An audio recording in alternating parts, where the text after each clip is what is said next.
barang siapa atau siapapun yang kepanutannya kepada Rasul, keikut sertaannya dengan Rasul sudah betul, kalau keikut dan budi pekerti Nabi, akan diberikan kemudahan oleh Allah bisa meniru dan menteladani, dan akan dilepaskan dari segala sifat-sifat yang buruk maksudnya. Washtadda farahuhu bihi, dan akan diberikan kegembiraan. Kaifa huwa min ummatihi, seperti apa adanya yang diberikan kepada umatnya. Wa yashkuru rabbahu azza wa jalla ala dzalika, dan kemudian dia akan bisa bersyukur kepada Tuhannya. Tsumma yaj'aluhu naiban lahu fi ummatihi wa dalilan wa da'iyan lahum ila babil haqqi azza wa jalla. Dan itu nanti orang itu akan dijadikan oleh Allah sebagai wakil rakyat. Naiban lahu fi ummati, akan mewakili rakyatnya, akan mewakili umatnya. Jadi juru bicaranya umatnya, mewakili rakyatnya artinya yang akan memperjuangkan nasib rakyatnya, yang akan membela kepentingan umatnya. Seperti anggota dewan sebagai wakil rakyat, di sana dia alfin ila inqita'in nafsi wahid, ila inqita'in nafsi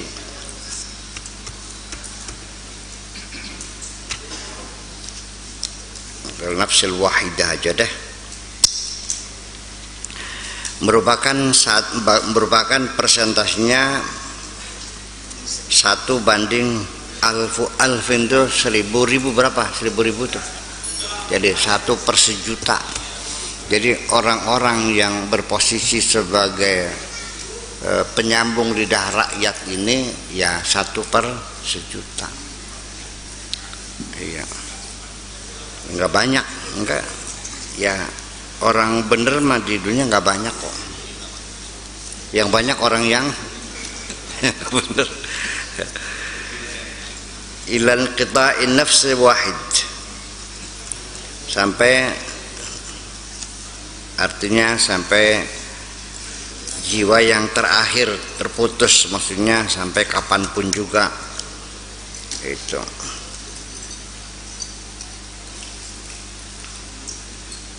Yadullunal khalqa, mereka memberikan petunjuk, membimbing, maksudnya membimbing makhluk, membimbing semua orang.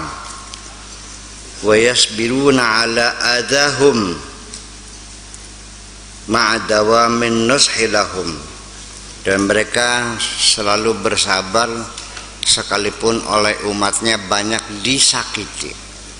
Dan itu biasa, namanya tokoh, namanya ulama, para aulia, ya biasa disakiti umatnya itu. Pasti banyak yang membenci. Ya. Jadi kalau kamu tidak siap jadi tokoh, menjadi pembimbing umat, ya kalau nggak mau dicari, ya kalau nggak mau dihujat, ya udah nggak usah jadi pemimpin, gitu. Tetapi sekalipun demikian, ma'adawa min nushi lahum, tapi tetap mereka memberikan nasihat, memberikan ceramah, sampai berulang-ulang, sering lagi ceramah ditinggalkan oleh umatnya. Kadang-kadang ada yang lemparin batu lagi, ya. Ya, diuji, sabar enggak? Kalau enggak sabar ya udah enggak apa-apa kok. Sabar enggak? Syekh Abdul Qadir Al-Jalani juga sama, malah konon kabarnya itu konspirasi untuk membunuh beliau itu sudah banyak itu. Nabi juga sama kok, di belakang. Ini satu hal yang apa namanya, yang terjadi berulang-ulang begitu, seperti itu. Jadi kalau di YouTube itu baru ada dislike 4, ya enak segitu mah. Soalnya selalu membaca sajak saja yang dislike-nya. Ya udah begitulah ada. Memang Allah sengaja membuat makhluk-makhluk seperti itu. Kalau nggak ada yang begitu kan nggak sedap jadinya. Iya, iya gitu mesti ada.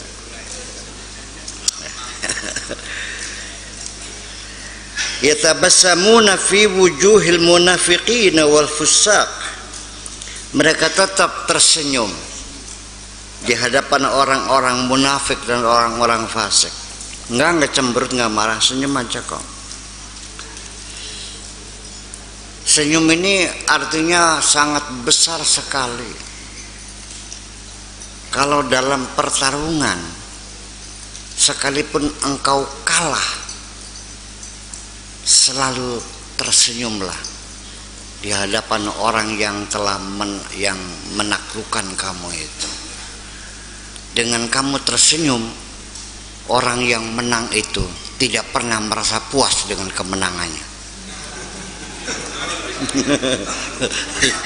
Senyum aja. Iya, membuat orang yang menang semakin kecewa dengan kemenangannya itu. Kenapa? Karena engkau masih mampu tersenyum.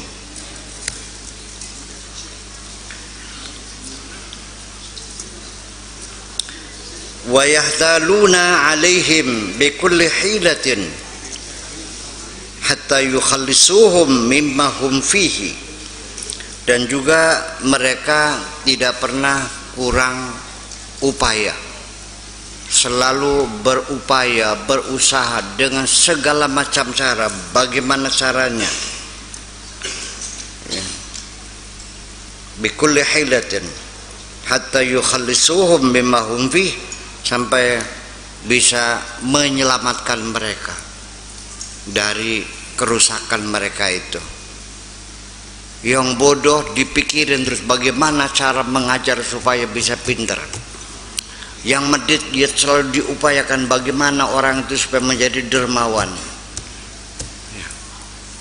Yang malas diupayakan bagaimana supaya rajin, dan seterusnya. Bukan hanya sekedar ceramah di atas mimbar, tidak. Ceramah di mimbar ya pengaruhnya tidak begitu besar ya. Karena bagaimanapun juga berdakwah dengan perbuatan lebih efektif daripada dengan perkataan kok. Iya.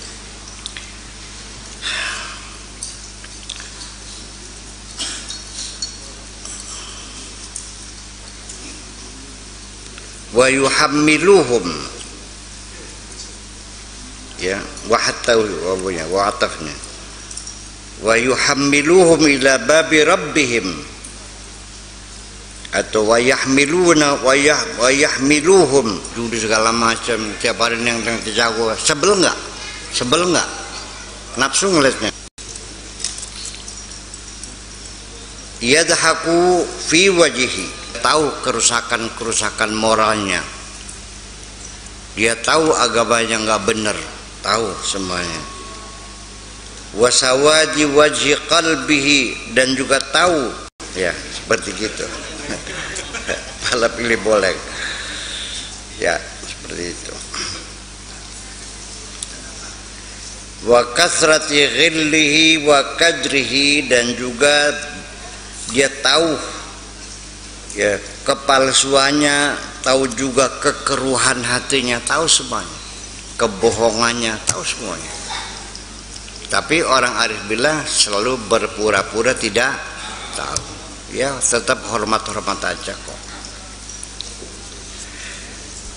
Nabi juga tahu kok sahabat-sahabatnya yang munafik mana, yang tahu semua. Tapi Nabi kan nggak bilang ya kamu munafik kan, enggak kan, kamu fasik enggak, ya udah aja.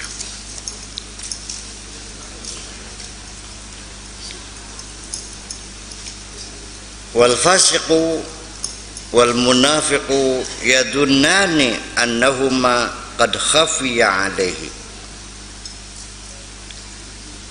Orang yang fasiknya, orang yang munafiknya menduga bahwa mereka bisa menyembunyikan dirinya, walam ya'rifhuma, ya, dan juga tidak bagi mereka itu tidak dapat karamah, ma yukhfiyani alaihi, cara menunjuknya.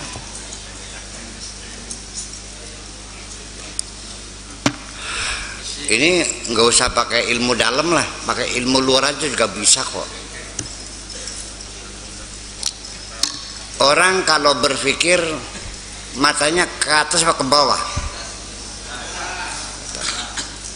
Kalau lagi sedih matanya ke atas apa ke bawah? Kalau matanya bergetar sedang jatuh cinta.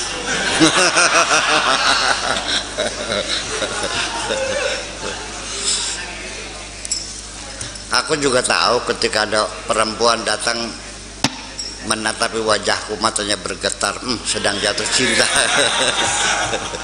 Iya. Tapi kalau matanya membinar-binar, sedang menanam kebencian kepadaku. Ini ilmu zahir aja udah jelas bisa kok. Dengan pengalaman panjang, ini bukan perlu sejeroneng winara, bukan ini mah. Ini kajian psikologis. Iya, itu aja udah ketahuan. Kalau orang berjalannya, kok ada dua kacamata ini?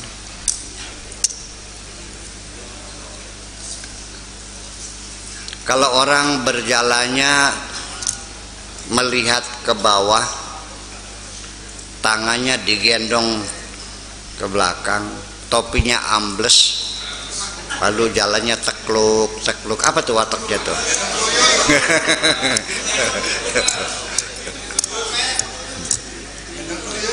Kalau berjalannya talang teleng gitu kita apa tuh? Tukmis, tahu tukmis? Batuk, klimis, raywadon. Ibu-ibu kalau berjalan suami, biarkan suamimu di depan, engkau di belakang. Lihat bagaimana suamimu berjalan, hati-hati.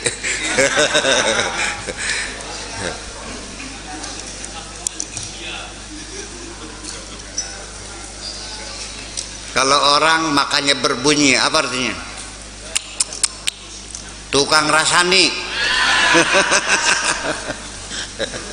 Oh iya baik. Saya itu memang itu gestur tubuh, ya, body language, cuma itu menampilkan.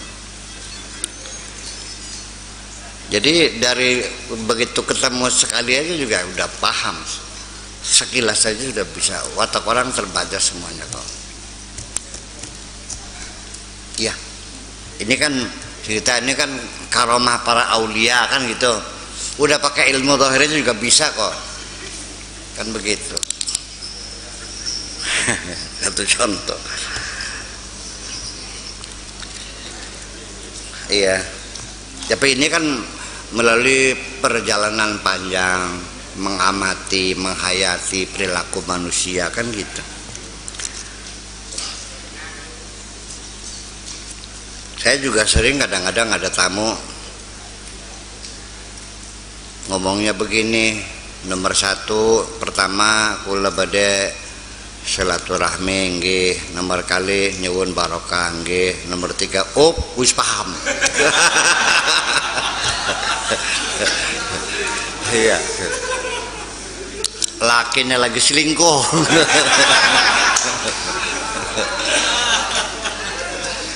Iya, matanya berkaca-kaca. Ya, sedih kan, gemes, lagi sakit hati. Ya, ngomongnya juga sambil gemetaran. Ya, udah paham? Ya, itu iya. Semakin kamu banyak bicara, semakin aku bisa mengungkap siapa Anda. Sampai kelas berapa sekolahmu aku tahu. Katanya jam 10, sekarang jam 12. Sayanya pergi ke Kesmas dulu katanya gitu. Kelas 4 SD sekolahnya. Terus apa sebabnya? Anak saya sakit apa? Dijawabnya gini, atau kata dokternya harus dikoperasi dulu katanya. Nggak sekolah SD tuh. Iya dong, itu konsekuensi gitu.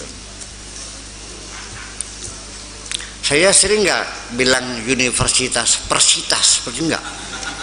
Kun maguyon itu gurau saya menirukan bahasanya orang yang uneducated gitu kan, persitas gitu. Nantinya di bawahnya persitas namanya manggultas. Itu bergurau terus. Ya ini kan kelebihan-kelebihan dimiliki oleh para arifin billah semacam itu, tetapi mereka tetap tidak pernah mengatakan aku tahu. Ya udahlah. Yang penting ke depan hati-hati, dan mereka itu tidak punya kepentingan pribadi. Tugas mereka membimbing umat manusia. Jadi yang nggak ada yang dibenci, nggak ada. Kalau kamu masih punya rasa benci kepada siapapun, dipastikan kamu pasti bukan wali. Kalau nggak ada, tidak. So, auliaillah nggak punya kebencian.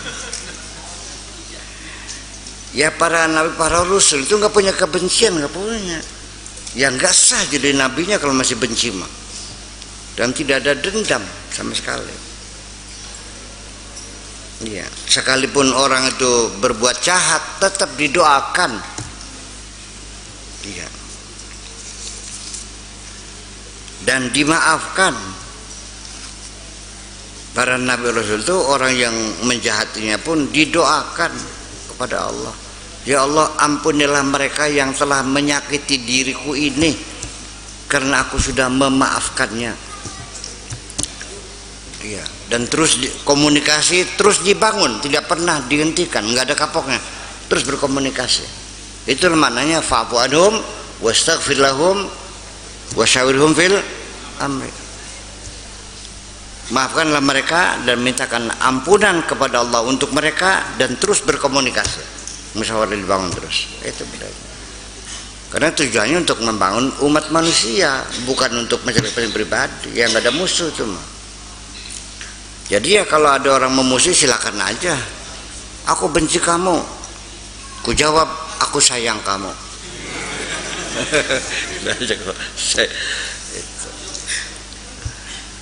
Ya mesti seperti itu. Ya. Dan kita nggak usah menjawab, nggak usah merespon apapun juga.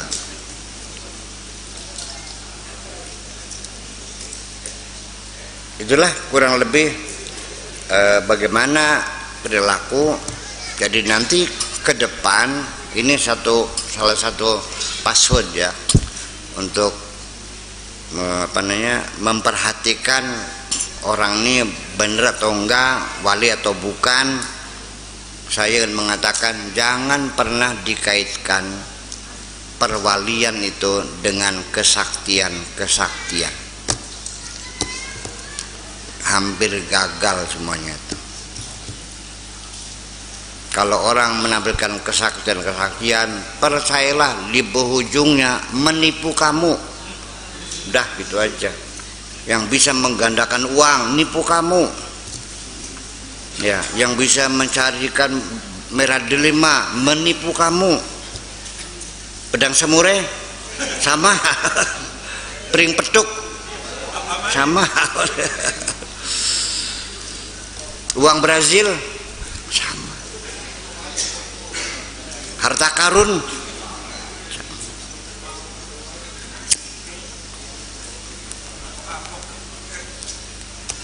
Orang sakti itu adalah tangan kosong, masuk kantung kosong, dibuka kosong. Itu Pak Sakti. Tangan kosong, masuk kantong kosong, dibuka kosong. Itu sakti.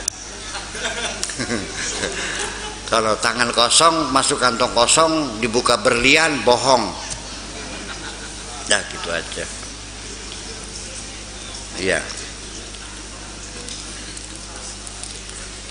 Tapi sebelum kamu memperhatikan seorang wali, begitu dia sadar ada yang memperhatikan, pasti bersembunyi. Nah, cirinya wali ini kalau meludah selalu ke kiri. Sengaja, selalu ke kiri. Karena ada yang perhatikan, sengaja meludahnya ke kanan. Udah selesai. Dudu wali jauh spur.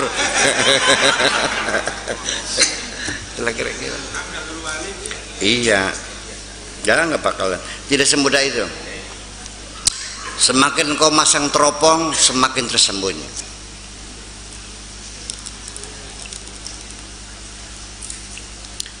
Kaedahnya bahwa kemesraan tidak mungkin dapat dirasakan ketika banyak yang nonton.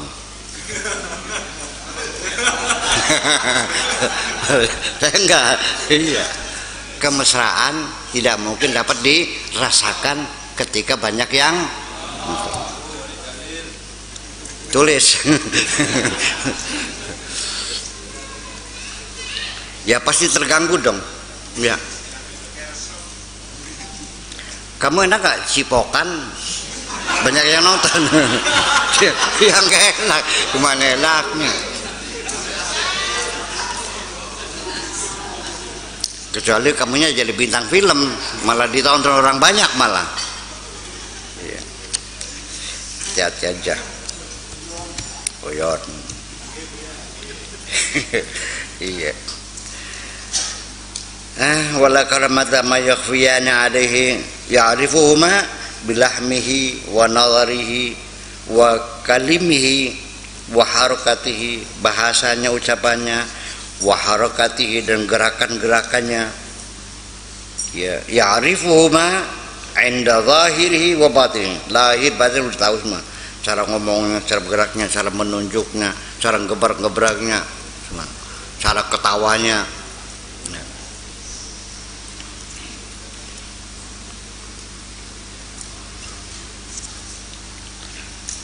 Ya, seperti itu. Wala syakka, sudah pasti ya. Wala syakka itu namanya sudah pasti, tanpa keraguan lagi, bahwa kalimat, ucapan, bahasa, pandangan, gerak-gerik, semuanya, sampai aroma pun, itu saya tambahin lagi, aroma pun bisa. Nabi Muhammad itu, sahabat mengatakan tidak pernah seorang sahabat pun mencium aroma Nabi yang tidak menyenangkan, selalu berbau wangi. Ya, bukan karena selalu pakai minyak wangi, ya memang keringatnya juga bekas yang mempunyai perengus, kasih jen.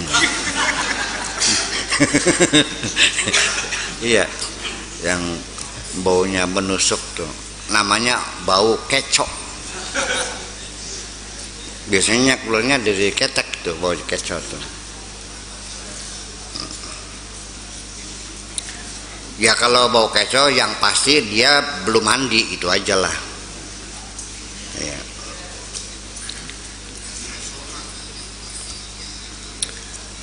Dan sekarang gelombang aroma juga bisa menjadi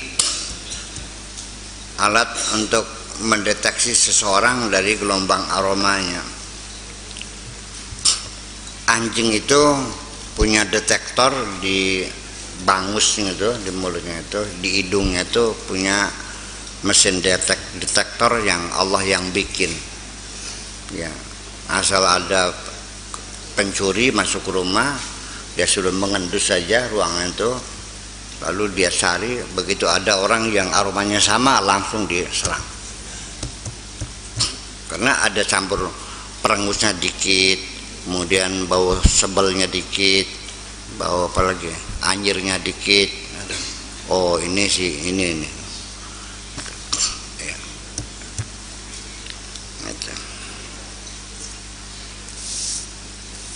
Ini aroma sampai kepada orang yang hatinya hasud juga, itu ada energi negatif yang menular kepada kita.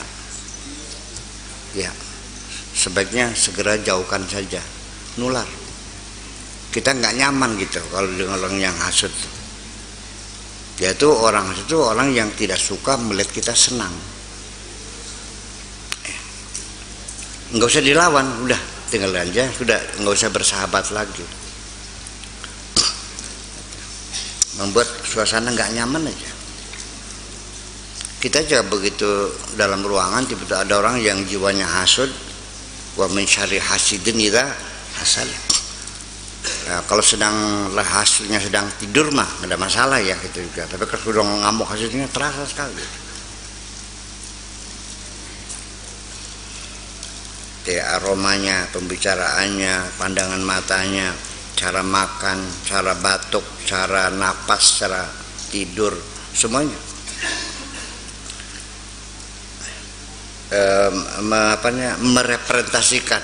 merepresentasikan kondisi psikologisnya itu.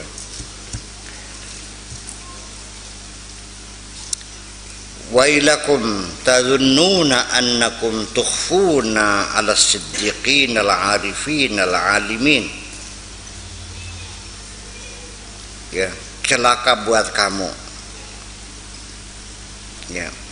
Tadhunnuna, dikiranya kamu punya dugaan annakum tukhfuna as-siddiqin, dikiranya kamu bisa bersembunyi, bisa menyembunyikan dirimu sendiri kepada orang-orang yang as-siddiqin al-arifin al-alimin, orang yang siddiq, arif dan alim. Nggak bisa, engkau tidak bisa menyembunyikan kepribadianmu itu, semuanya terbaca semuanya.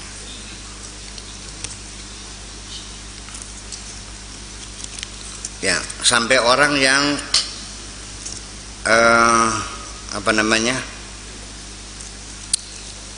hormon yang dikeluarkan oleh seseorang itu juga bisa terdeteksi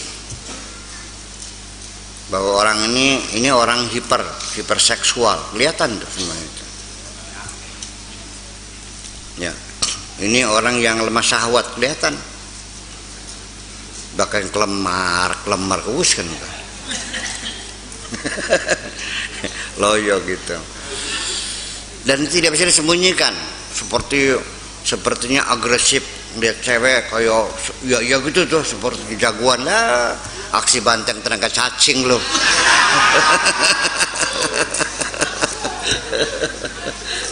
Betul nggak paham? Iya. Ya.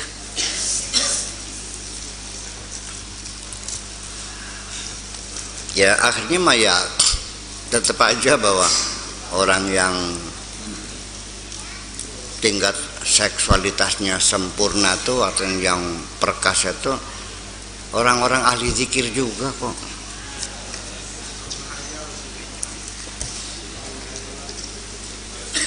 Percaya? Iya.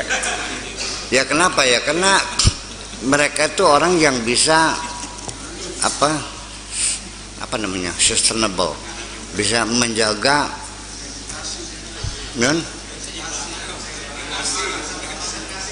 bisa berkonsentrasi panjang. Orang yang bisa menjaga emosinya. Iya, keren. Sekali menang nyoba beding lah.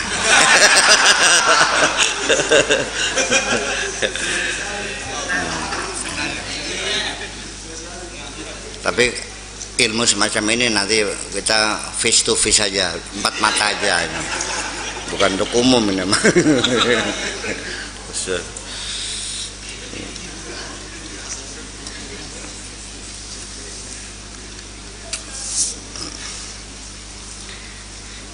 Ya. Ila ay waqtin tudayya'una umrakum, sampai kapan engkau menyia-nyiakan umurmu itu, menyia-nyiakan waktumu, usiamu, kau hambur-hamburkan sampai kapan, Bung?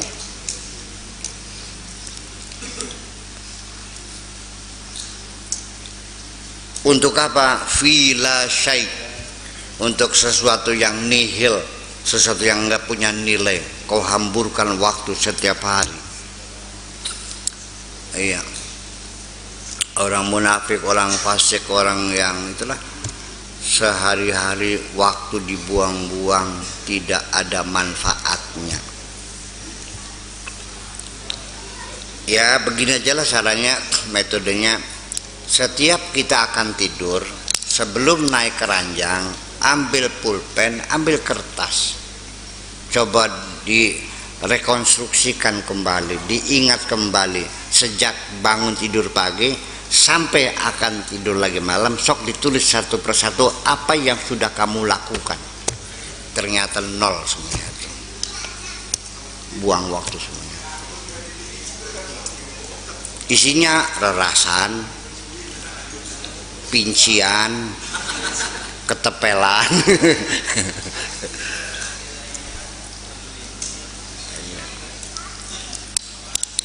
Ya. Uang hilang, bisa dicarinya, bisa digantikan, tapi waktu tidak pernah akan kembali.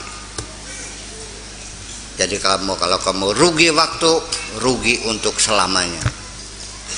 Ya, rugi uang, besok-besok bisa untung lagi kok. Ya. Dan waktu yang kau hamburkan itu adalah umurmu. Yang kau hamburkan adalah umurmu, usiamu.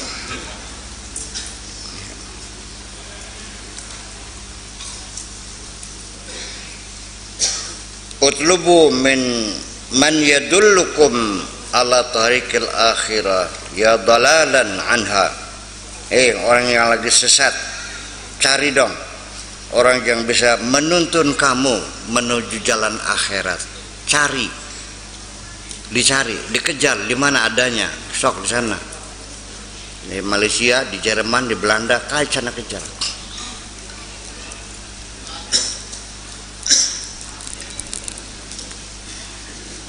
Jangan menunggu kamu dilayani.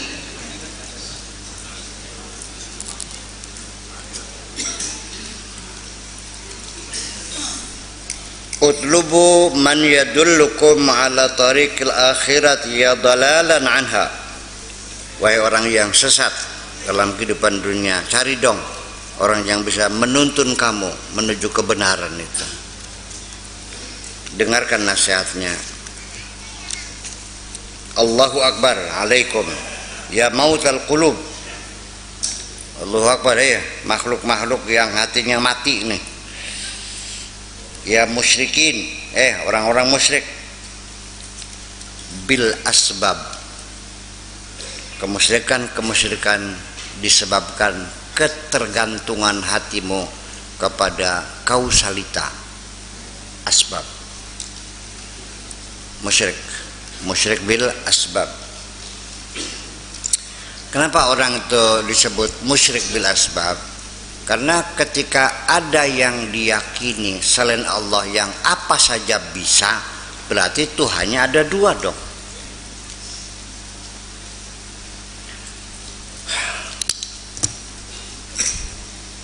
Kelihatannya nggak musyrik ya, tapi kalau kita memperhatikan kemusyrikan juga. Jadi musyrik, kafir, itu sesungguhnya yang mengatakan musyrik di situ, gudang musyriknya di situ. Gudang di situ. Musyrik, ya gudangnya musyrik di situ. Kafir, ya gudang kekufurnya di situ juga.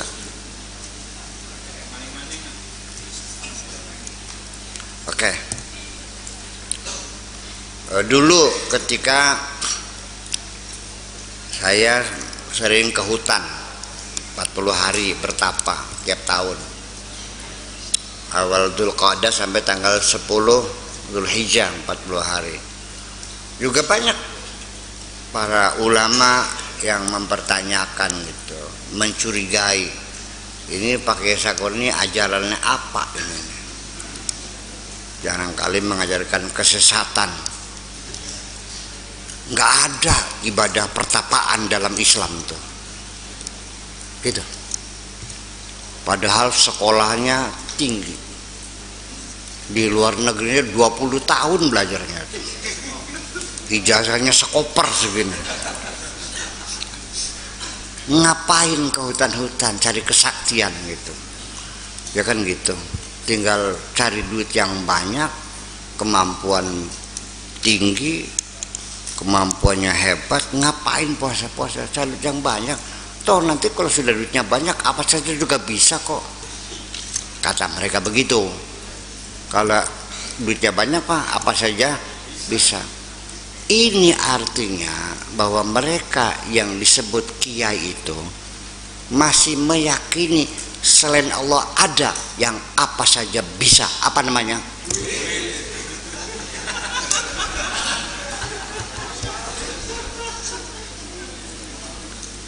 Yang kita yakini innallaha ala kulli syai'in, Allah itu apa saja bisa, dan hanya Allah. Selain Allah tidak ada yang apa saja bisa. Tetapi ketika orang meyakini bahwa selain Allah ada yang apa saja bisa, berarti musyrik enggak? Saya tidak mengatakan mereka musyrik, tapi saya hanya menganjurkan yuk kita bertobat kepada Allah saja. Kalau nggak mau ya udah, nggak apa-apa. Memang Allah juga nggak butuh nggak apa pertobatanmu itu kok. Memang butuh gitu.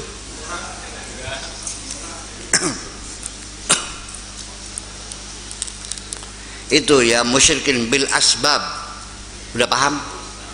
Musyrik bil asbab, menyekutukan Tuhan karena selain Tuhan ada lagi kekuatan lain yang bisa menentukan. Namanya hukum kausalitas.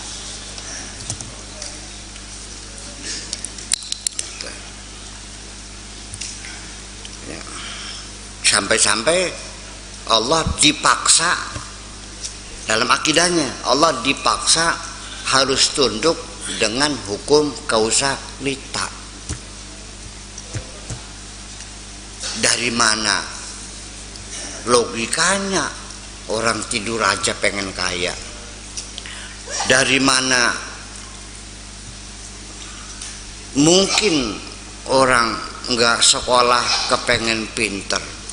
Ini ucapan sehari-hari ini, iya kan? Bagaimana orang itu begini kalau tidak begini? Jadi ada proses hukum kausalitas. Jadi kalau lapar harus makan, setelah makan jadi kenyang, kan gitu.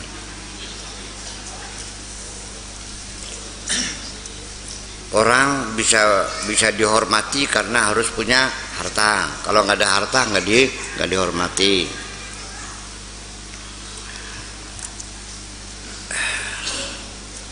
Sampai Allah pun dipaksa oleh mereka harus tunduk dengan hukum kausalitas. Allah juga tidak bisa kalau tidak melalui cara ini. Lo bikin sih. Aku lebih mampu dari Allah, gitu. Ini bukan musyrik, malah kalau musyrik kan Allah disekutukan dengan yang lain. Kalau aku lebih mampu berarti dia ada di atas Tuhan. Jadi Tuhan itu adikmu.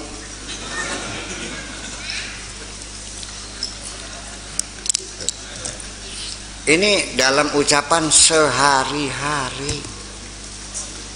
Mereka nggak sadar ucapan sehari-hari. Nih contohnya ada bangunan nih, ya kan? Mana paddingnya tuh? Iya. Sudah ada belum yang ngomong kalau saya nggak ada nggak bakal jadi nih gitu? Ada belum? Tapi saya sering mendengar biasanya itu masjid ya, balai desa pokoknya yang bangunan umum lah gitu. Lamun lakareang masalah datiak. Kalau nggak ada gue nggak bakal jadi. Tahu, gue nyumbang nih 500 juta loh gitu. Silakan Anda bangga dengan kebaikan Anda. Ya, paling-paling amal Anda hilang. Tapi kalau Anda mengatakan seperti itu, kalau tidak ada saya nggak bakal jadi, itu kurang ajar kepada Tuhan. Ya, kalau Anda bangga cerita-cerita sama orang saya nyumbang, boleh. Itu disambar ria, habis amalannya dan tidak akan mendapatkan imbalan dari Tuhan, mending itu mah. Ya, tapi dengan mengatakan tanpa aku tidak mungkin jadi, saya bilang, deh Allah ada, Allah yang menentukan, ya nggak bisa. Oh jadi kalau ada kamu, masjid ini jadi gitu. Kalau kamunya nggak ada, kalau nggak ada saya nggak bakal jadi. Nah kalau kamunya ada, jadi. Kalau kamunya nggak ada, Allahnya ada, nggak jadi. Kalau saya nggak ada mah. Jadi dia merasa lebih menentukan di atas Tuhan. Itu sehari-hari. Dan nanti sebelum engkau menghadap Tuhan, ketahuilah kecelakaanmu di dunia keluarnya dari mulutmu ini kok. Iya. Iya. Ya. Jadi dihitung dong gitu. Kamu keluar duit 1 juta belanja di Gerage Mall. Setelah pulang diperiksa, bingung dia. 1 juta kok masa dapatnya ini saja? Dapat cepet sama peniti. Kok masa 1 juta? Obat nyamuk sih. Masa 1 juta? Anda membuang uang banyak dengan hasil yang sedikit, merasa kecewa enggak? Tapi Anda membuang-buang kalimat yang berhamburan, tidak ada hasilnya, tidak pernah merasa kecewa. Uspai purbaika. Iya.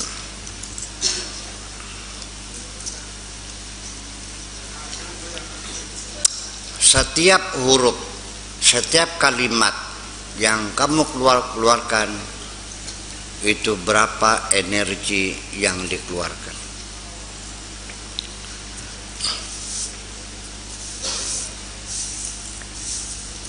Berapa ratus karbonat yang terbakar ketika Anda berbicara,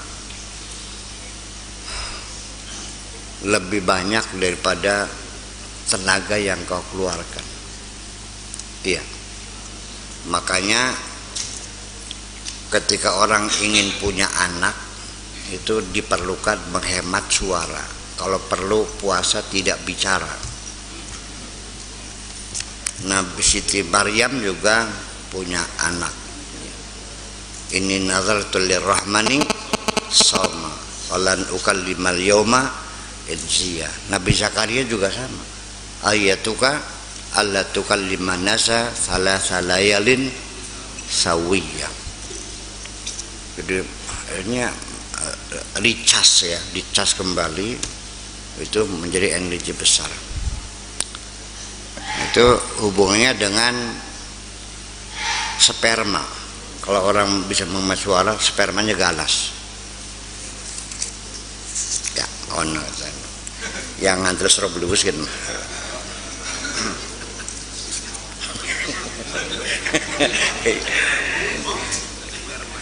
Iya.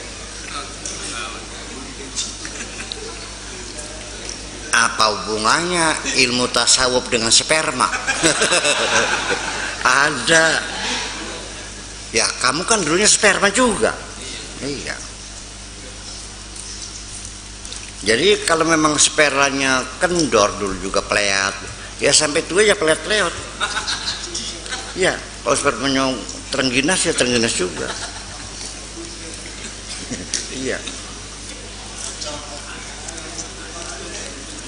Kita punya anak, ada kemungkinan bisa mirip ibunya, bisa mirip bapaknya, atau yang ketiga campuran ibu dan bapak.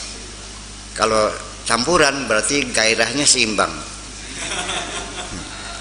Ya, kalau mirip ibunya berarti yang bergairah ibunya. Kalau mirip bapaknya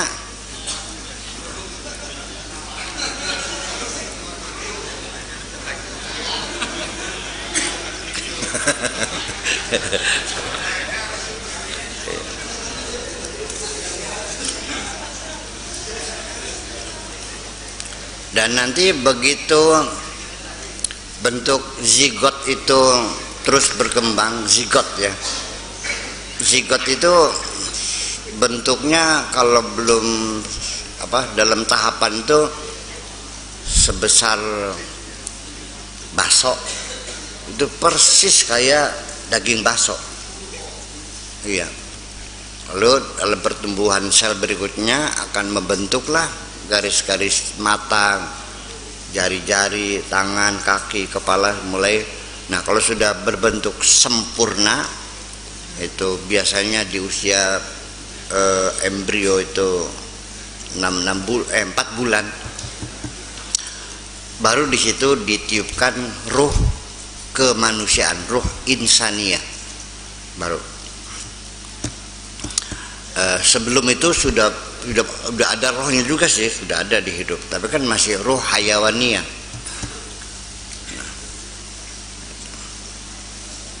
Nah, itu juga akan tidak terlepas dari awal kejadian kita dalam perut sampai sekarang. Jadi kegemaran, hobi ya yang sekarang kita rasakan itu sudah ada dalam perut, sudah muncul kesukaan, hobi gitu. Nah, sang janin hobinya mendengarkan lagu-lagu jazz, ibunya mendengarkan lagu country, puyeng daseka. Iya, itu. Kadang-kadang seorang ibu mendadak punya keinginan, kedoyanan yang aneh, yaitu makan rujak, kedongdong, sama sambalnya sambal gula merah tuh ya. Oh, gitu ya. Kok begitu? Sampai ada yang makanin tanah juga ada. Ampok namanya itu. Berarti bahwa ketika kita masih dalam perut ibu, kita sudah punya kesukaan, punya kedoyanan, punya hobi sama kok. Iya. Tapi psikologi embrio masih belum banyak digali orang, sampai sekarang masih dipelajari.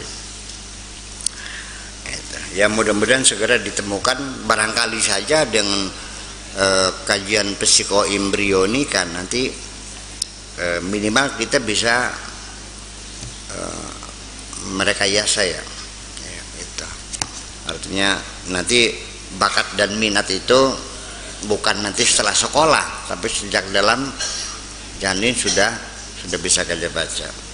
Ya, tunggu aja saatnya lah, biarkan mereka yang bekerja, kita menunggu hasilnya aja lah. Iya. Dan memang kita nggak bisa kerja, mereka yang bisa.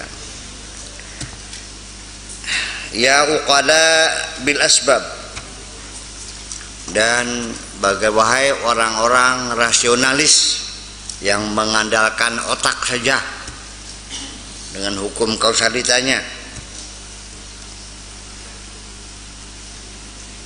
walahum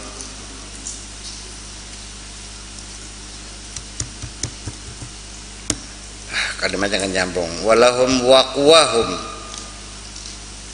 wa ma'aishuhum wa ru'usu amwalihim, dengan segala yang mereka miliki berupa kekuatan-kekuatan yang mereka miliki, wa ma'aishuhum dan penghidupan yang mereka miliki, wa ru'usu amwalihim dan modal yang mereka miliki, wa salatinu biladihim dan raja-raja mereka yang miliki,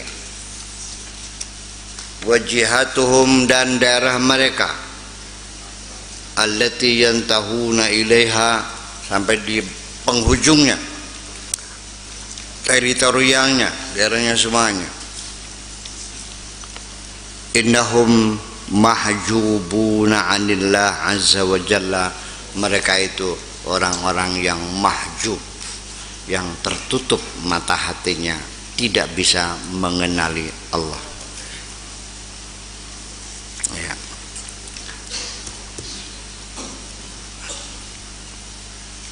Maksud saya begini, jangan sampai salah paham. Kaum rasionalis Mu'tazilah, jangan dikira mereka anti tasawuf. Banyak mereka yang sufi, hebat itu dengan rasionalnya itu. Ya. Ya, jadi jangan mengatakan bahwa rasionalitas itu menghambat kemarifatan. Enggak juga, malah justru itu yang lebih mampu mengantar kepada kemarifatan itu. Nah itulah makanya lalu kita bikin mazhab baru sekarang, namanya mazhab rasionaliyah. Mazhab rasionaliyah, kalau yang rasional ya. Iya. Itu sebagaimanapun, tetapi ingat, nanti logika kita ini sifatnya hanya sebagai kata pengantar. Iya, pesawat olang-alik Challenger di Amerika Serikat, roket itu melesat, itu ada tahapan-tahapan. Begitu sudah lewat dari mantel bumi, ya roket pendorong itu lepas, udah nggak dulu lagi, paham nggak? Makin lagi makin dilepas lagi, ya. Dan akhirnya sampai di penghujungnya semua kita sudah tidak ada lagi akhirnya. Nah itulah tingkatan fana, jasad kita, logika kita, rasa kita, hati kita, semuanya habis. Baru kita mengenalnya itu. Jaga terusan.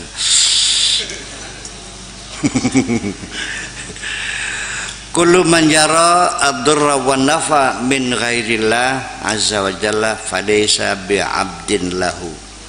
Siapapun yang melihat adanya kemampuan lain yang bisa memberikan bahaya, kekuatan lain yang bisa memberikan manfaat selain Allah, itu dia bukan hamba Allah. Dan ini sehari-hari dalam pikiran sadar kita, melihat jabatan-jabatan kekuasaan, ya kan gitu, lembaga-lembaga kenegaraan, ya, tentara, militer, antara kepolisian, kejaksaan, kehakiman.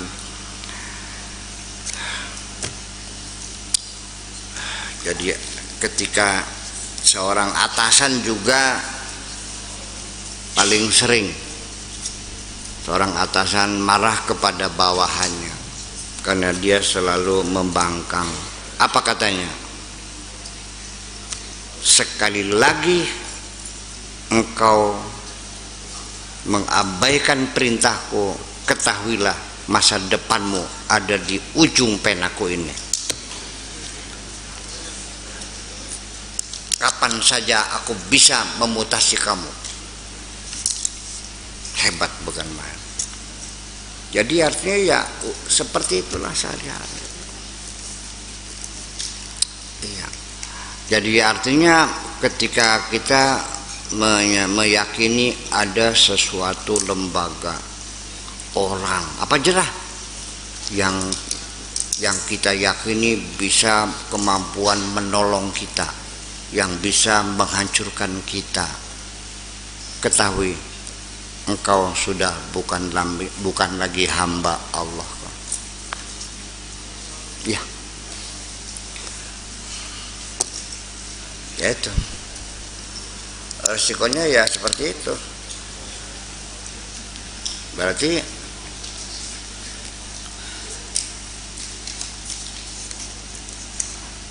sebab ad-daru dan an-nafi'u itu hanya Allah kok.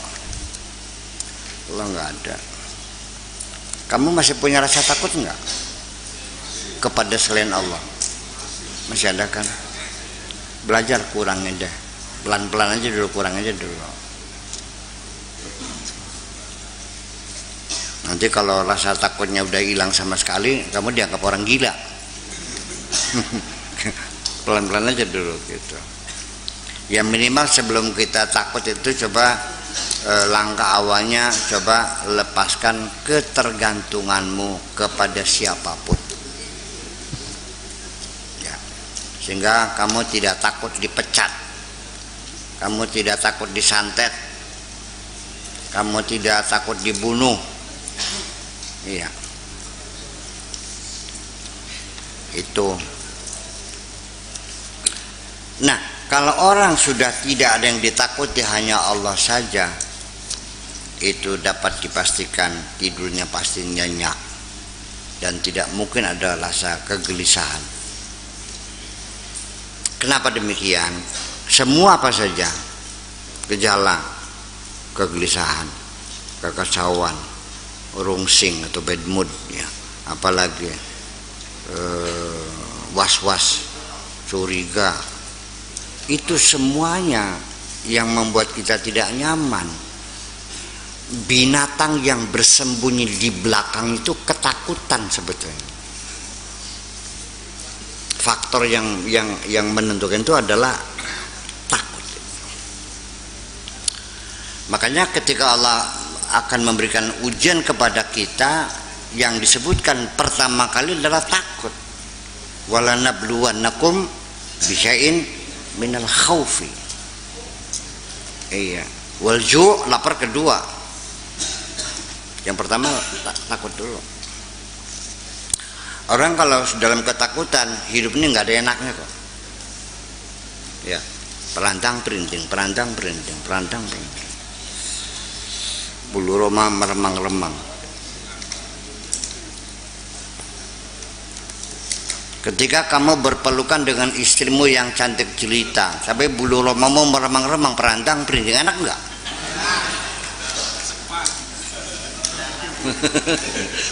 Gak jalan, macet semuanya. Ya itulah persoalannya.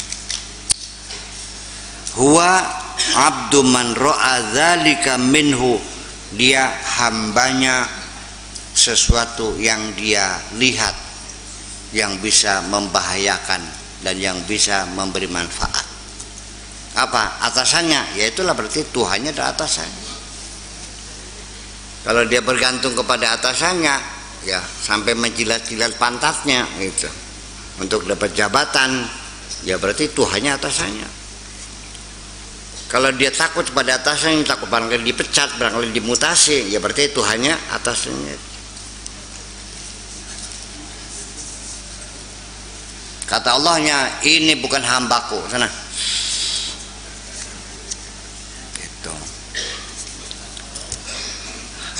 Makanya orang yang bilang selalu menuduh orang musyrik, percayalah, orang yang tidak tahu hakikat kemusyrikan. Iya. Kalau orang tahu kemusyrikan, tidak mungkin akan memusyrik-musyrikan orang lain. Iya. Setiap hari kita terjebak dalam kemusyrikan itu. Makanya yang penting baca istighfar aja lah, aja, iya kan? Fahuwal yawm fi naril maqti wal hijab. Sekarang di dunia dia dalam api kebencian dan penghijaban. Hidupnya susah, nggak nyaman, selalu gelisah. Tidak ada ketenangan ya. Di dunianya tersiksa. Wa ghadan fi nari jahannam. di dunianya tersiksa, di akhiratnya terbakar. Ma yaslamu min narillah azza wa jalla, tidak akan ada yang selamat dari siksa api neraka Allah illal muttaqun, kecuali orang-orang yang bertakwa, al muwahhidun, orang yang mengesahkan Tuhan, al mukhlisun, orang-orang loyalis, at-taibun, orang yang banyak meminta ampun kepada Allah. Itu katanya begitu. Ya. Saya menduga yang orang yang suka mengupah kafir itu kebanyakan yang paling dekat dengan juga itu kebanyakan fuqaha. Bicaranya hitam putih. Oh gitu. Bukan para sufisme atau para suka sebagainya. Sementara orang itu bukan saya. Ya kalau fuqaha no, para sufi juga sudah dapat dipastikan mereka fuqaha juga. Sebagaimanapun nggak mungkin akan masuk ke hakikat tanpa syariat dong. Iya dong. Masa wali bisa banyak wudhu?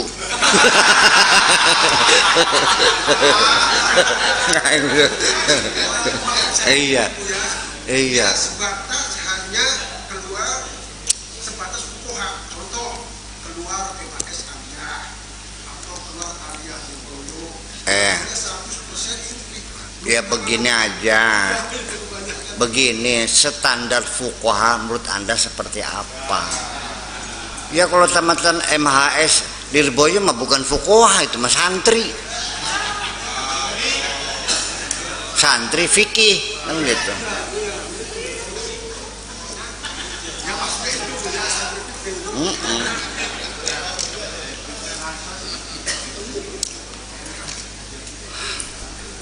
Ya fikihnya juga terbatas, fikih ala mazhabil Imam Asy-Syafi'i. Syafi'i juga terbatas lagi. Ini kelompok Zakaria Al-Ansari atau Nawawi. Nawawinya terbatas lagi. Ya, dan yang dipelajari tidak lebih bab sholat. Kalau ngerti bab sholat ya bukan fuqahan namanya itu. Iya. Iya. Jadi ya artinya bahwa fuqaha murni fuqaha yang tidak mendalami ruhaniyat ya. Ya memang selalu hawanya itu pengennya bertengkar aja. Bukan hanya itu aja, dimanapun di dunia, di Amerika, di Belanda, para pengacara ahli hukum itu doyan bertengkar. Kalau dokter lebih santun, karena disiplin ilmu sendiri juga mempengaruhi perilaku seseorang. Orang bodoh dengan orang pintar perilakunya beda nggak?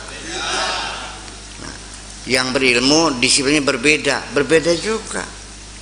Kalau biasanya kalau saintis itu lebih lembut orangnya, bicaranya nggak banyak bicara tapi bicaranya pasti ya, gitu. Kalau yang hukum segala macam itu argumentasinya kan sebatas hanya silogisme, menyusun premis-premis, kesimpulan, muter-muter jungkir balik karpet dak bayar makan.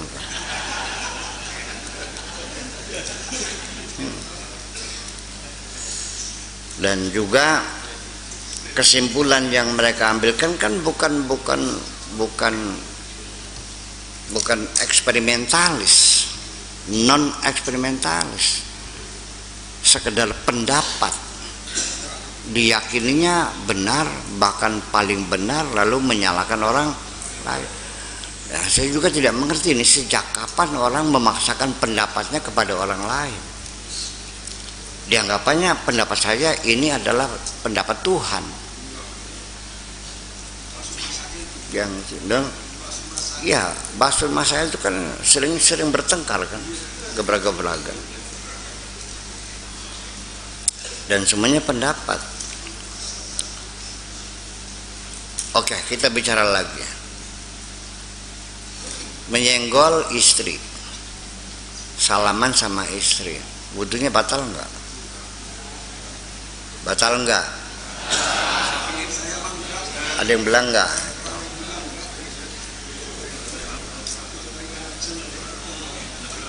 Yang mengatakan enggak salah enggak? Yang enggak. Yang mengatakan batal salah enggak? Yang enggak. Yang mengatakan tergantung enggak juga. Kalau Imam Ahmad bin Hanbal tergantung, kalau ada syahwatnya batal, kalau enggak ada syahwatnya ya enggak batal. Lalu yang benar mana?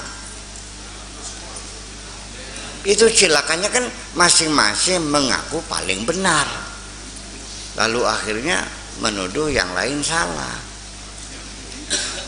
Teori mungkin kamu begitu, tapi di prakteknya tidak.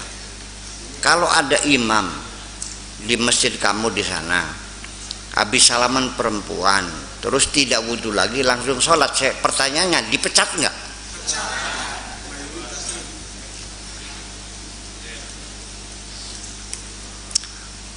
Ini kejadian di Indramayu, ada imam baca Fatihahnya tanpa basmalah, langsung alhamdulillahirabbil alamin, sholat subuh. Setelah itu jam 9 dapat surat dari ketua DKM, ucapan terima kasih, maknanya dipecat.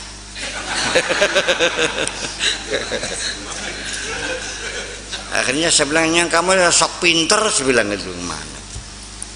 Ya katanya iya, katanya ucapan, belum tentu ucapan itu sama dengan tindakan. Sehari-hari kita sering mengucapkan tapi kita tidak melakukan, betul nggak?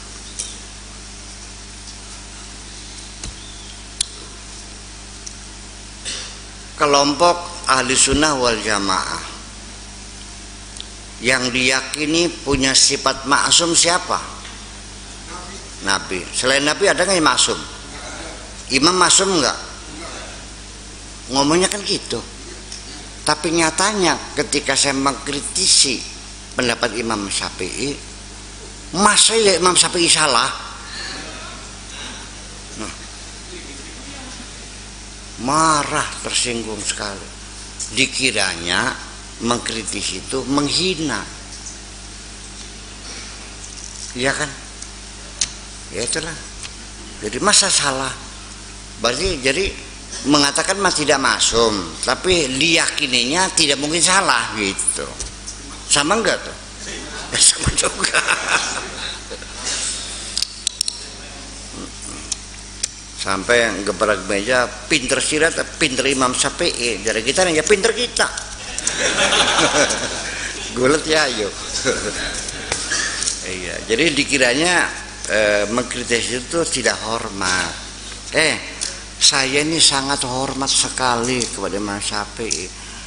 Masih pinter juga saya menghormati Imam Syafi'i daripada kamu. Kenapa? Karena saya tahu kehebatan Imam Syafi'i. Kamu kan modalnya hanya fanatis saja. Ya dong. Ya itu perbedaannya. Jadi memang begitulah kan. Harus kita maklumi aja lah sama itu. Kalau orang menghargai saya, pondok ini di kemudian hari terus disempurnakan, betul nggak? Itu namanya mencintai saya. Kalau dibiarkan rontok, jadi pendapat Imam Syafi'i kalau kita terus kita sempurnakan, mencintai atau menghina namanya. Itu gimana? Orang nggak paham sih. Ya beli paham sih. Kan barang. Ya, ini hal semacam ini yang nggak paham. Jadi bahasa intelektual tuh nggak masuk. Kak, pakai sakur tuh, ning sahabat kak ngece boy kan kak. Diobok-obok aja, Abu Bakar, Umar, Utsman, Ali diobok-obok aja dibicarakan, nggak paham. Saya tidak pernah mendiskusikan person pribadi para sahabat. Paham nggak? Yang saya diskusikan adalah peristiwa yang terjadi. Masa nggak boleh? Dengan tidak memberikan komitmen apapun, tidak memberikan penilaian apapun, dengan tidak menyalahkan siapapun. Kita lagi mendiskusikan peristiwa terjadi peperangan antara Aisyah dengan Sayyidina Ali. Iya, eneng-enengan antara Abu Bakar kalau Sayyidina Ali. Permusuhan antara pengikut Abu Bakar dan pengikut Ali. Kita tidak bicara orangnya, peristiwanya. Nah, kalau kita sudah bisa bicara peristiwa, mendiskusikan peristiwa, nah itu berarti kamu sudah S2. Kalau persunya baru S1 itu. Tapi kalau kita sudah bicara tentang pemikirannya, itu sudah S3. Nah, yang kita bicarakan bukan persunya sudah pada mati, sudah habis. Peristiwanya sudah ditelan sejarah, ditelan zaman, udah 1300 tahun yang lalu, 1400 tahun yang lalu udah selesai. Tetapi konflik pemikirannya sampai sekarang masih terjadi di depan mata kita, saling bunuh membunuh. Beli paham bisa ngomong. Jadi kita ini harus berbicara dengan bahasa apa begini? Non? Bahasa tambak. Itu nggak paham sih. Jadi ya itulah, jadi standar berpikirnya seperti apa saya nggak paham gitu. Nah, tetapi setelah saya lama mengamati, akhirnya alhamdulillah beberapa tahun terakhir saya bisa memahami dan saya banyak mengalah. Yang penting mereka paham, itu aja lah. Ya kan? Ya. Sehingga mungkin terma-terma yang saya sampaikan yang sulit-sulit itu sengaja saya kurangi, ya kan gitu. Kemudian analisa keilmiahan, paradigma kita kurangi. Kemudian contoh-contoh keseharian kita perbanyak semuanya. Alhamdulillah akhirnya paham juga kok. Setelah 25 tahun saya ngenes begini ya, ngenes boleh paham kan ya boh singgaran goblok beli nambah ke angger baik.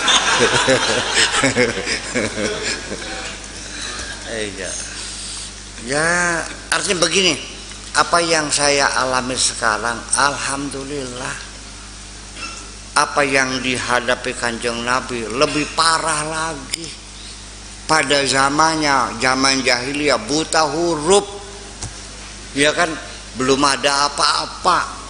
Kalau saya menghadapi makhluk seperti itu, wis protol usus gitu, kelenger ninggaleng gitu. Iya. Sekarang segoblok-gobloknya kan sudah banyak sarjana, ya bikin goblok-goblok ke sarjana orang. Ada yang SE, ada yang SH kan gitu, ada MA, lumayan lah gitu. Artinya, tapi sudah pasti kan bisa baca semua, bisa, iya, saya nyaman kok nggak ada apa-apanya. Ya, jadi ya artinya ya tidak ada alasan kalau saya purik kan gitu. Kalau saya mungkes kan nggak ada alasan, ya udah jalanin aja. Alhamdulillah semuanya berjalan dan akhirnya mulai pikiran-pikiran saya bisa dipahami orang. Ya tapi caranya saya harus ngalah juga sih. Gitu. Kalau saya nggak ngalah ya susah. Ngalah tapi untuk, nah itu dia. Ya, tapi ya memang pada akhirnya memang sedikit karena mengalah. Jadi kedalaman pembahasan kita ya tidak usah terlalu mendalam sekali. Saya sini sering batasi udah stop segini aja, jangan terusin. Kone disebut sindik mana kone. Jadi serba sulit gitu. Kalau kita bicara tentang ketuhanan, kalau kita ngaku tahu dibilang murtad, kalau bilang tidak tahu dibilang kafir, susah jadinya. Jadi gimana ya? Kumaha siap lah. Terserah kamu aja lah gitu, gimana sih. Sudah seperti itu. Jadi ini pengalaman semacam ini, dan ya alhamdulillah sudah tidak lagi terjadi. Kalau dulu mah lapangan penuh, saya naik mimbar, satu persatu pada pulang, ya Pak Kiai mana pahalanya nih, masa ngaji nggak cerita pahala, berpulang gitu. Pak Kiai biar jangan ngantuk deh, guyonan tuh yuk.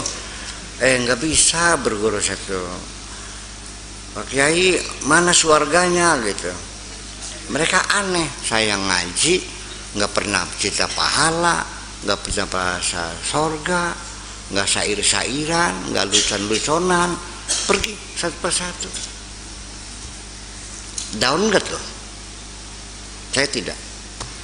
Tinggal 4 orang di depan.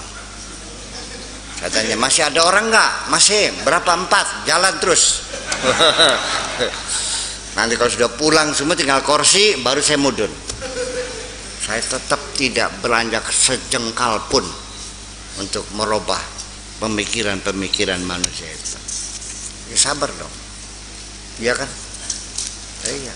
Baru setelah itu, nah beberapa tahun terakhir baru ada komentar, nah ini namanya ngaji, berarti sudah cerdas. Iya kan? Nah, itu semacam itu. Ya seperti itu. Jadi kita harus berjiwa besar aja lah.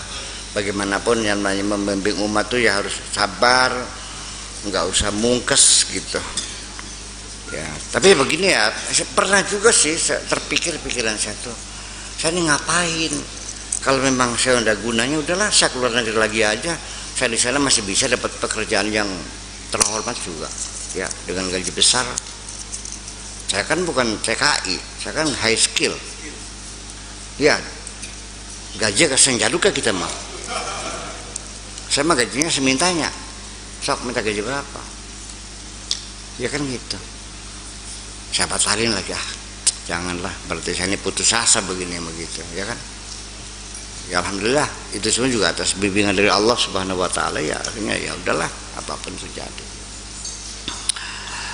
Sampai ya inilah gitu, ini munafik musim itu, ini kita lagi cerita, ini pengalaman Abdul Qadir Jalani gitu tuh. Tahu semua kok orang-orang arif billah tuh. Orang-orang yang munafik, yang fasik, tahu semuanya. Yang sifatnya di muka bermanis-manis, di belakang dia, ya kan gitu. Dengar mah muhun, semuhun, ningkuri. Iya kan, tahu semuanya itu. Ya.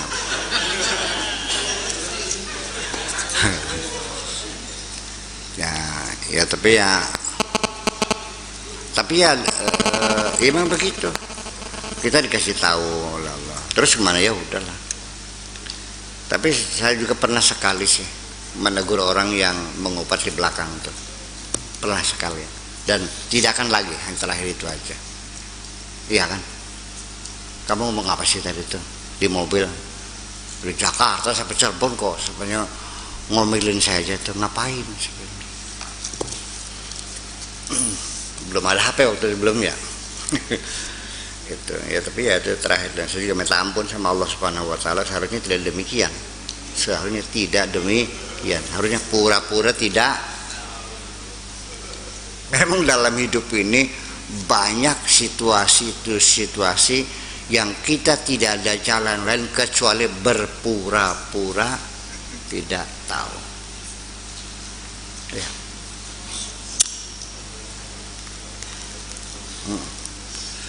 Berpura-pura tidak tahu. As-suqu al-julus fawqal jibali aslam, duduk di atas gunung itu lebih selamat.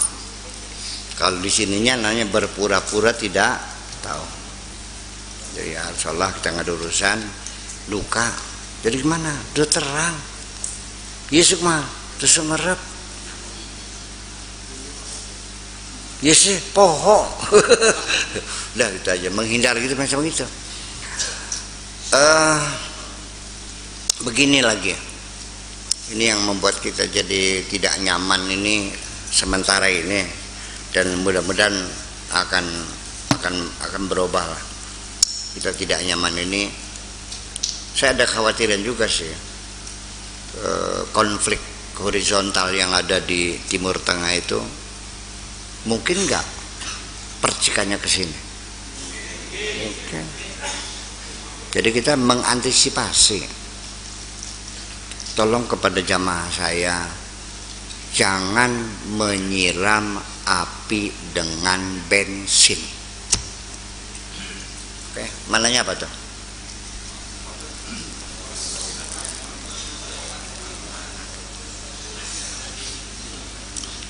Sudah, biarkan saja, nggak usah disiram, nggak usah dikipas-kipasin, biarkan saja. Nanti kalau bahan bakarnya habis, api itu akan mati. Di Al-Qurannya ada, qul mutu bighaidhikum, katakan matilah kau dengan kemarahanmu sendiri. Udah, jangan dibantah ketika ada orang mengatakan kafir, matur nuhun gitu aja. Musyrik, bagian baik. Bid'ah, mangga sawios baik. Udah gitu aja, nggak usah dibantah. Tolong jangan berbantah-bantahan. Dan Anda pun jangan membela Anda tidak musyrik. Anda jangan membela Anda tidak bid'ah. Paham nggak? Sudah. Dan tidak usah berdebat adu argumentasi. Sudah cukup raup kita baik sing pernah mengalaminya. Sudah, kamu nggak usah berdebat. Sebab perdebatan itu tidak pernah menghasilkan hal yang positif kok. Karena di ujungnya semakin memanas.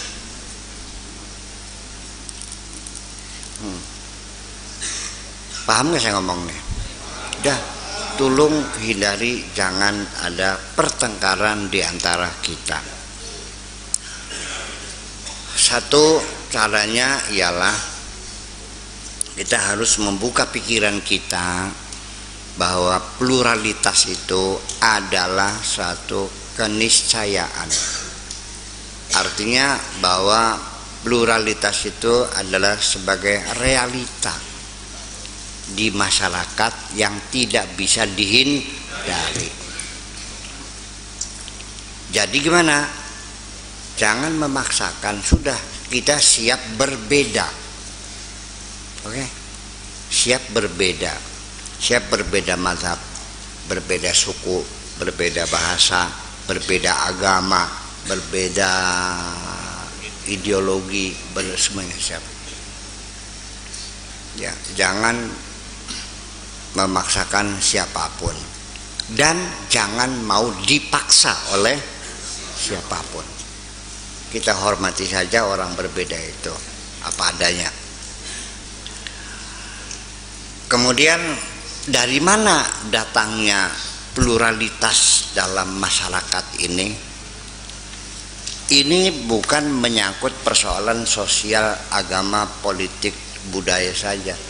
Sampai menyangkut masalah fisika pun yang disebut ilmu pasti, itu juga sama. Banyak perbedaan. Hanya saja kalau dalam fisika mah tidak begitu besar ya, kecil sekali, tapi tetap ada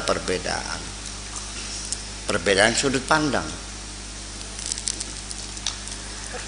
Dari mana munculnya perbedaan itu? Dari dua faktor penting. Satu, subjektivitas. Yang kedua adalah relativitas.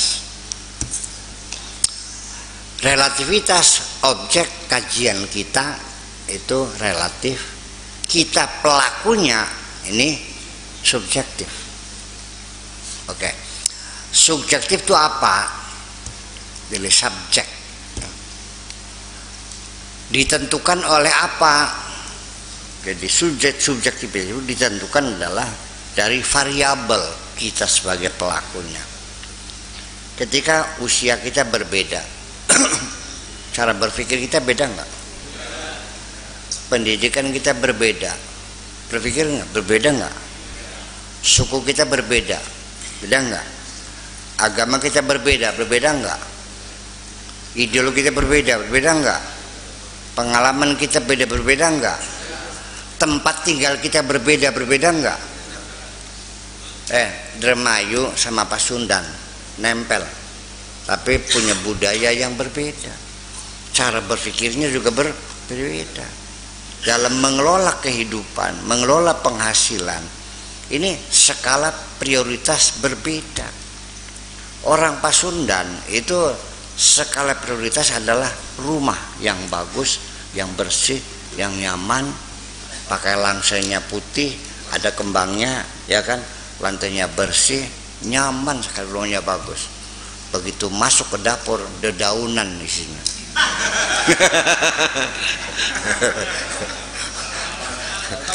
Makanya coba pakai lalapan aja.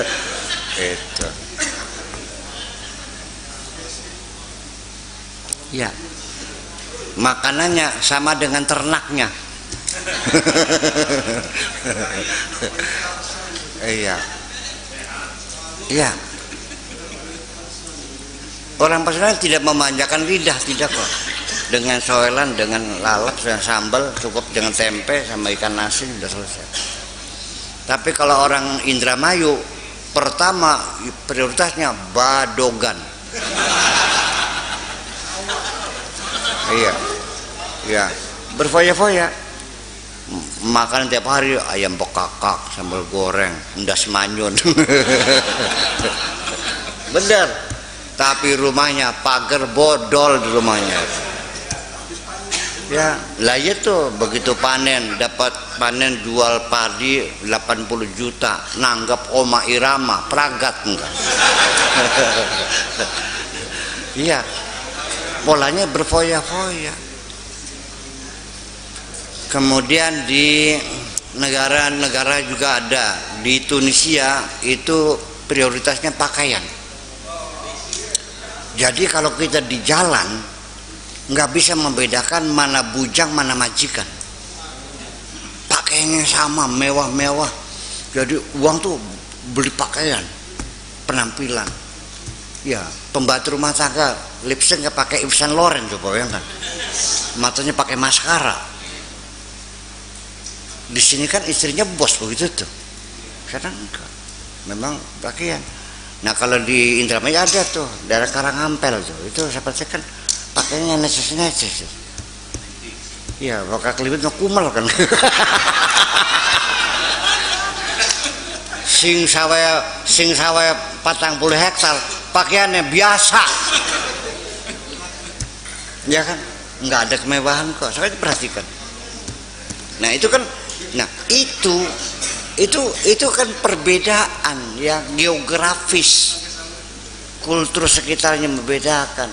Nah ini ketika imam-imam mazhab juga menggali Al-Quran, menggali hadis untuk istimbat fikih dan sebagainya, itu faktor geografis itu juga merupakan satu bagian dari subjektivitas seseorang. Jangan dikiranya itu fikih itu wah subjektif sekali kok. Jangan ngotot loh. Fikih itu sangat subjektif. Imamnya subjektif, nasnya ya relatif. Sehingga terjadilah perbedaan pendapat yang bermacam-macam. Jadi ya tolong kalau orang berbeda pendapat tolong hargailah. Jangan kemudian disalahkan. Ternyata kamu yang menyalah-nyalakan orang, pendapat kamu yang salah. Iya. Nah, jadi nanti dalam masalah fikih tidak ada kebenaran mutlak karena non eksperimentalis, nggak bisa diuji kebenarannya. Itu hanya konklusi dari menyusun premis-premis silogisme yang hasilnya ya nggak bisa pasti. Ya kan gitu. Nah, Imam Syafi'i kalau kita ambil air wudhu, airnya menetes kembali, namanya air apa namanya itu? Bisa dipakai buat wudhu nggak? Nggak bisa, udah. Kalau Imam Maliki tidak ada air mustakmal, nggak ada. Silakan, sebaskom 10 orang berwudhu dikobok, silakan aja, asal jangan bau jigong aja. Ya kan gitu. Lah kenapa berbeda? Jelas Imam Syafi'i tinggalnya selalu di pinggir sungai. Waktu muda di sungai Dajlah, tuanya di sungai Nil. Jadi tiap hari matanya melihat air. Makanya dalam hal toharoh itu boros air. Imam Maliki di padang pasir, ya pasti dong segelas air ya berharga sekali, iya kan? Nah, sudah. Lalu bagaimana berwudu seharusnya? Laqad kana lakum fi Rasulillahi uswatun hasanah. Jadi Pak Kardaya, ya, anggota dewan dari Gerindra, orang sini, orang apa, Gresik-Gresik ya, pernah ke Maroko kunjungan kerja. Dia sholat di suatu masjid, laku wudhu, dia dimarahi orang, dicaci maki. Ya mereka nggak tahu itu anggota dewan itu kan, gitu. Kita marahi, apa ini mau dimarahi. Dia bingung, salah saya apa? Ini kan keran masjid kan, iya, terus gimana? Akhirnya apa? Dikasih tunjuk, ambil air segayung, dibawa, begini caranya. Jadi air segayung cukup, tidak cukup ya segayung. Itu wudhu yang benar, karena Nabi dulu wudhunya begini. Yang penting kucurin, digosok-gosok, ya, asal mengalir saja, selesai. Itu ya sudah, jangan menyalahkan, paham nggak? Sudah, kalau orang itu niatnya ingin meniru Kanjeng Nabi, ya sudah, dia mendapatkan pahala sunnah, gitu aja kan? Ya sudah, betul nggak? Nah, kamu yang pengennya kesempurnaan menggunakan air banyak, ya mangga silakan. Jangan merasa paling benar sendiri. Jadi akhirnya nanti yang dilihat tetap adalah hatimu sendiri kok. Saya ulangi lagi. Kalau pertanyaan, pakai sikat gigi, odolnya Pepsodent, ada pahalanya enggak? Kata mereka enggak bisa, enggak ada. Yang sunnah itu siwak. Karena Nabi mengatakannya siwak. Laula anna syuqa ala ummati la amartuhum bis siwaki 'inda kulli salat. Ya udah. Awas jangan mentertawakan mereka ya. Masih ada nggak yang pakai siwak sekarang? Lotok. Ya, karena mereka mengatakan Nabi tidak pernah menggunakan Pepsodent, tidak pernah pakai sikat.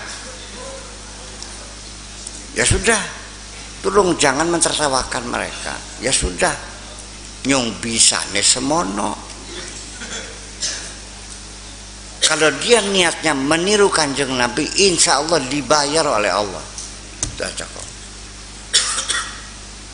Ya, yang pakai siwak jangan mengkapir-kapirkan yang pakai Pepsodent. Udah gitu aja. Mangga silakan yang pakai siwak, silakan yang pakai sikat gigi, silakan. Nah ini kan yang pakai sikat gigi dasarnya ditanya boleh nggak? Ya apalagi kan gitu. Karena dia rasional, kontekstual. Karena bagaimanapun orang rasional akan mencari maqasidus syar'inya apa. Yang dapat kita tangkap bahwa Nabi itu isi pesan Kanjeng Nabi supaya kita menjaga kesehatan gigi, itu aja kan. Jadi sekali gimana? Ya apalagi nantinya namanya mafhum mukhalafah. Iya, ya kan begitu. Namanya fahwal khitab, apalagi kan gitu. Gini, wala taqul lahuma ufin, jangan membentak orang tua. Kalau nampar bagaimana, boleh nggak? Ya apalagi. Kalau nonjok gimana? Ya mudah pisan. Kalau cemberut sama juga, cuman seadiknya gitu. Bentak sama cemberut, mana kakaknya mana adiknya? Cemberut adiknya, membentak kakaknya, termasuk dilarang juga kan gitu. Namanya adnal khitab. Nah, orang rasional itu akhirnya mengatakan ya pakai sikat gigi, ya apalagi. Itu aja kan. Jadi salah nggak orangnya pakai siwak? Ya enggak juga. Udah jangan bertengkar. Ya kan? Kalau pakai tisu cebok boleh nggak? Ya tidak boleh, harus pakai batu. Nabi tidak pernah pakai tisu kok. Jadi ada orang yang berpahaman tekstual itu apa adanya seperti itu. Sampai Nabi rambutnya panjang dipanjangin. Nabi pakai jubah ya pakai jubah. Nabi jubahnya cingkrang ya cingkrang. Paham nggak? Nabinya poligami ya kitanya pokoknya pengen persis kayak Kanjeng Nabi. Allah juga tahu kalau memang itu dasarnya karena cintamu kepada Rasulullah, mudah-mudahan Allah berkenan. Itu aja kok. Betul nggak? Urusannya apa? Nah, kamunya yang begitu juga jangan menyalahkan kaum yang rasional. Betul nggak? Dalam sejarahnya kelompok rasional pernah dibantai. Ya, pada abad kelima Daulah Abbasiyah itu dibantai. Korbannya konon katanya sampai 10.000 orang Mu'tazilah yang dibunuh-bunuh itu. Yang pertama kali pemimpin Mu'tazilah yang dibantai itu namanya Syekh Jaham. Itu di kota Irbil, Irak ya. Khotibnya itu lagi khutbah Idul Adha. Nah, isi pidatonya itu begini, saudara-saudara sekalian, nanti korban itu kamu sembelih setelah saya selesai khutbah. Jangan sekarang, tunggu dulu. Nah, saya juga nanti setelah selesai khutbah, saya punya korban khusus. Kepalanya Syekh Jaham, pimpinan Mu'tazilah, akan saya sembelih. Bener, turun dikewer kepalanya, dipenggal di tengah lapangan tuh. Apa dosanya? Dia mengatakan Quran adalah makhluk. Quran adalah hadis. Kalau kita qadim ya, itu ceritanya. Oke. Tapi juga sama ketika yang berkuasa itu Mu'tazilah, seperti Mu'tasim billah, seperti Ma'mun kan gitu. Tawakil billah, para Mu'tazilah yang jadi raja. Ahli sunnah wal jamaah sama dibantai juga. Korbannya bukan palang tagung, penggeden loh. Buat Injil dari tengah, wazabur dari telunjuk. Hadhihi kulluha makhlukah. Oh, ya udah, selamat pulang. Jadi ini adalah makhluk. Cerdas. Ayo. Mas cerdas. Itu kan al-fitnatul kubra. Jadi selama ini kemazhaban sendiri dalam sejarahnya itu rawan bunuh membunuh, kecuali di Indonesia tidak ada kita konflik mazhab tuh, betul nggak? Sekedar wadan-wadanan, bid'ah, kafir, musyrik. Oh ya, ayo gue ayo mong. Ya iya, sebatas itu saja. Itu makanya saya pesan udah ke depannya, biarlah kalau di sananya bertengkar terserahlah. Ya negara kita kan Indonesia, yang penting tolong jaga kondisivitas, jangan terpancing membakar-bakar konflik antara kemazhaban ini. Ya, Said Akil juga pernah ditekan-tekan suruh menyatakan Syiah sesat kan? Ya, tapi dia nggak mau. Yang dia bukan orang bodoh kok, dia orang pinter juga, masa? Ya, itu kan aja. Jadi begini aja lah ke depannya. Bukan urusan kamu mendukung Ali, mendukung Abu Bakar.